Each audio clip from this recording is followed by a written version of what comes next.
ഇന്ന് അധ്യാപക ദിനം. പഴഞ്ഞി ഗ്രാമത്തിലെ ആദ്യകാല അധ്യാപകരായ ജോബ് സൈമണും ഭാര്യ ഷീല ജോബും അധ്യാപക ദിനത്തിൽ നൽകുന്ന നല്ല പാഠങ്ങൾ സമൂഹത്തിന് പ്രചോദനമാകുന്നു. 3.5 പതിറ്റാണ്ടോളം അധ്യാപക ജീവിതത്തിൽ മാതൃകയായി പ്രവർത്തിച്ചവരാണ് ഇരുവരും. നവതിയിലേക്ക് പ്രവേശിച്ച പഴഞ്ഞി കിഴക്കേയങ്ങാടി പുലിക്കോട്ടിൽ ജോബ് സൈമണും 81 വയസ്സിന്റെ നിറവിൽ നിൽക്കുന്ന സഹധർമ്മിണി ഷീല ടീച്ചർക്കും ആദ്യകാലത്തെ ഓർമ്മകൾ പങ്കുവയ്ക്കുമ്പോൾ ഏറെ സന്തോഷം. 1960കളിൽ ജോബ് മാഷ് ആലത്തൂർ സ്കൂളിലാണ് ആദ്യമായി ജോലിയിൽ പ്രവേശിച്ചത്.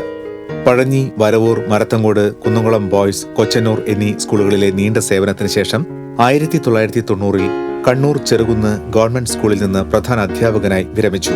ഷീല ടീച്ചർ 1965ൽ എറണാകുളം നായരമ്പലം സ്കൂളിലാണ് അധ്യാപികയായി സേവനം തുടങ്ങിയത്. 1967ൽ വിവാഹം കഴിച്ച് പഴഞ്ഞിയിലെത്തി. ചാലക്കുടി, വരവൂർ, കൊടുങ്ങല്ലൂർ, കുന്നംകുളം ഗേൾസ് എന്നീ സ്കൂളുകളിലെ സേവനത്തിന് ശേഷം 1998ൽ മരത്തങ്കോട് ഗവൺമെന്റ് സ്കൂളിൽ നിന്ന് പ്രധാന അധ്യാപികയായി വിരമിച്ചു. വിവാഹത്തിന് ശേഷം ഇരുവരും വരവൂർ ഗവൺമെന്റ് സ്കൂളിൽ നീണ്ട 5 വർഷം ഒരുമിച്ച് ജോലി ചെയ്തു.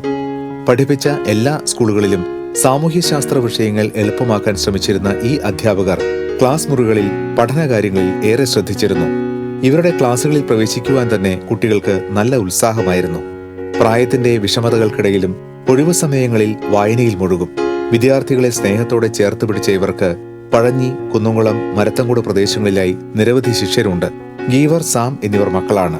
മൂത്ത മകന്റെ കുടുംബത്തോടൊപ്പം പഴഞ്ഞിയിലെ കുടുംബ വീട്ടിലാണ് താമസം. പുതുതലമുറയിൽ നിന്ന് മാറിപ്പോകുന്ന സ്നേഹം, ബഹുമാനം, വായന എന്നിവയെല്ലാം തിരിച്ചു കൊണ്ടുവരണമെന്ന് അധ്യാപകർ പറഞ്ഞു. TCV news, Kunnamkulam.